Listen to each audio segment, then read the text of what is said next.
Every now and then I feel a little indecisive about which direction I want to take a particular photo.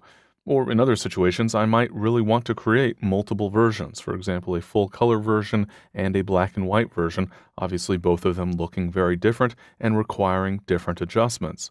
For those types of situations, we can make use of virtual copies in Lightroom. I use this feature mostly when I want to explore creative avenues for a photo, but you can use it in a wide variety of situations. Let's assume, for example, that I had been working with this image.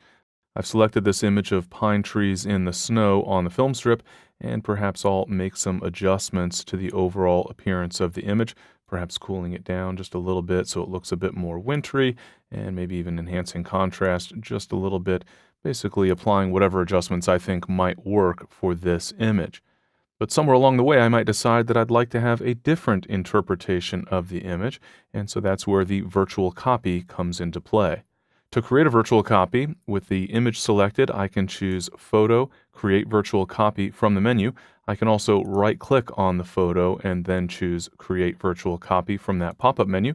This will create a virtual copy, a second copy of the image that is grouped in a stack with the original. Keep in mind that for both of these images, the original and the virtual copy, we are referencing the exact same original image. Lightroom is just keeping track of two different versions or interpretations of that particular photo. So I have my original here, the first image in the stack, and that has the minor adjustments I applied, cooling off the image and enhancing contrast, for example. I can now switch to my virtual copy and make some changes to that version of the image.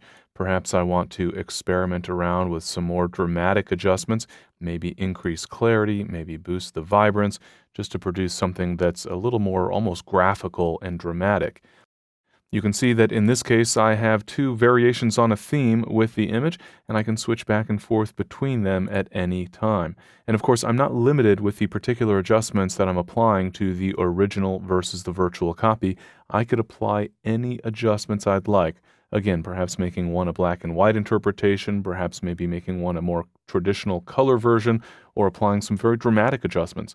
I can do anything I'd like, retaining as many virtual copies of an image as I'd like.